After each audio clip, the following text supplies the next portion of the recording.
नमस्कार मंडळी. आता आपल्या बाप्पांचं आगमन झालेलं आहे. गणपती ज्या दिवशी येणार त्या दिवशीच मी मोदक बनवले होते, पण घाईगडबडीच्या काळात व्हिडिओ अपलोड करायचा राहून गेला. पण मी शॉर्ट व्हिडिओ टाकला होता, त्यासाठी तुम्ही खूप छान प्रतिसाद दिला आहे. आता इथे बघू शकता आपण मोदक छान केलेला आहे. तांदळाच्या पिठाच्या उकड घेऊन आणि साजूक तूप घातलेलं आहे, तर तो अशा पद्धतीने झालेला आहे. चला तर आपण रेसिपीला सुरुवात करूया. इथे मी 3 ते 4 चमचे तूप घेतलेलं आहे. त्याच्यामध्ये 1.5 चमचा मी खसखस टाकलेली आहे. थोडीशी तडतडली की आपल्याला खवलेलं नारळ घालायचं आहे. इथे मी 3 नारळाचा किस घेतलेला आहे. 2 ते 3 मिनिटं आपल्याला हे परतून घ्यायचं आहे तुपावर छान. त्याच्यानंतर मी इथे आता अर्धा किलो गूळ घेतलेला आहे 3 नारळाच्या सारणासाठी, तर तो मी इथे घालत आहे.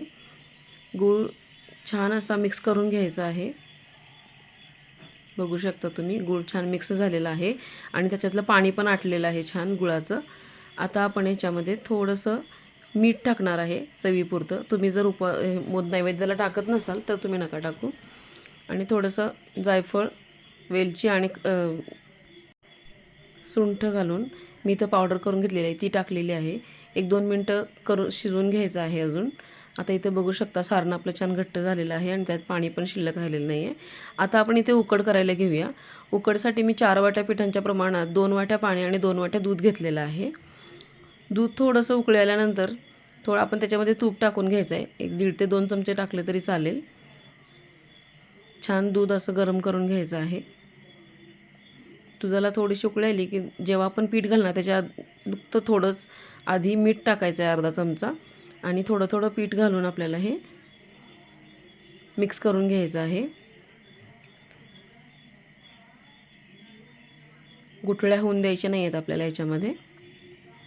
छान मिक्स करून घ्यायचं आहे. कढई थोडी मोठीशीच घेतली ते चालेल, कारण पीठ खूप फुलतं हे जास्त उकड झाल्यानंतर. तर छान मिक्स करून झाल्यानंतर आपल्याला त्याच्यामध्ये गाठी होऊन द्यायचे नाही आहेत, त्यामुळे एकसारखं हलवत राहायचं आहे. आता मी ते झाकण ठेवत आहे. पीठ छान मिक्स करून घेतलेलं आहे.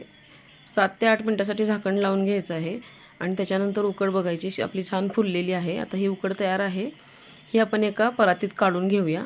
आता ह्यातली मी फक्त अर्धीच उकड घेत आहे, बाकीची उकड आपण झाकून ठेवणार आहोत, कारण ती थंड झाली की मग मोदक बनवायला खूप उशीर लागतो. त्याच्यामुळे आपण अर्ध उकड घेऊन बाकीचं पीठ झाकून ठेवणार आहोत.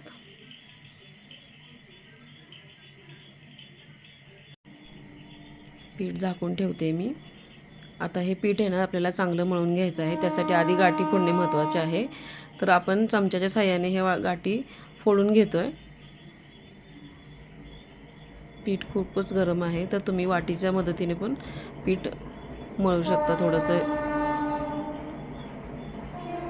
थोडं पाण्याशी शिंतोडा मारायचा आहे आपल्याला याच्यावर आणि छान मळून घ्यायचं आहे. आता मी इथे वाटीचा वापर करत आहे, कारण पीठ खूपच गरम आहे. अशा पद्धतीने पीठ थंड थोडंसं करायचं आहे आणि गाठी फोडून आपल्याला एकजीव करायचं आहे पीठ. आता बघा इथे गोळा तयार झालेला आहे आपला. अशा पद्धतीने इथे मी थोडासा तेलाचा किंवा तुपाचा हात तुम्ही लावू शकता. मी थोडंसं तेल घेतलेलं आहे. आता मी इथे मोदकाचा साचा घेतलेला आहे, जो आपल्याला ऑनलाईन मिळू शकतो. थोडंसं तूप लावून घ्यायचं आहे आणि थोडासा एक छोटा गोळा घ्यायचा आहे आपल्याला पिठाचा. तो ह्याच्यामध्ये टाकून असं बोटाच्या साहाय्याने तो पसरून घ्यायचा आहे आतल्या बाजूला. थोडं आतमध्ये चिटकत असेल तर त्याच्यासाठी ना थोडासा पाण्याचा हात लावला तरी चालेल, म्हणजे पीठ हाताला चिटकत नाही. तर बघा अशा पद्धतीने आपल्याला हे करून घ्यायचं आहे.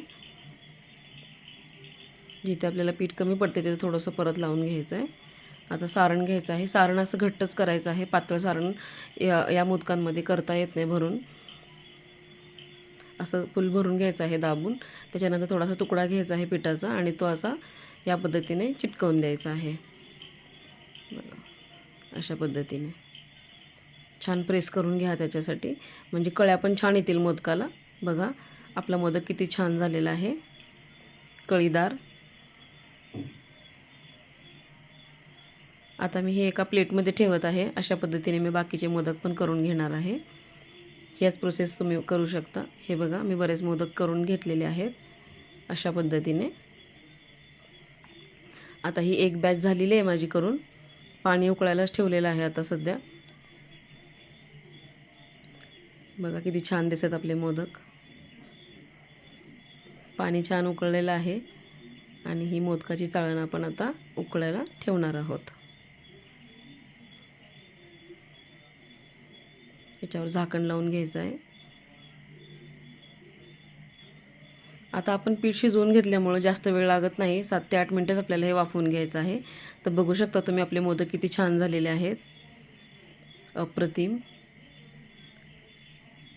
7 ते 8 मिनटामध्येच मोदक शिजून तयार झालेले आहेत. मी दुसरी बॅच पण तयार करून ठेवली होती, ती पण याच्यामध्ये ठेवत आहे उकडायला.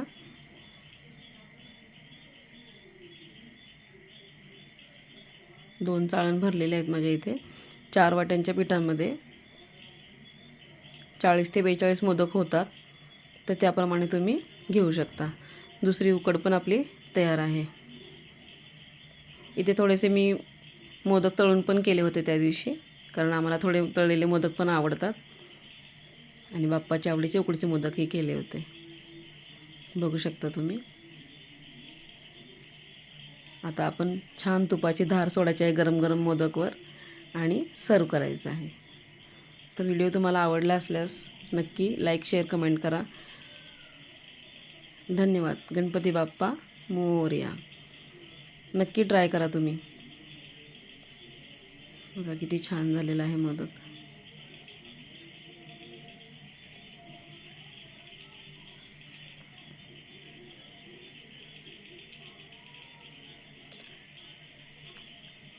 गणपतीला मी नैवेद्य पण दाखवलेला आहे. थँक्यू.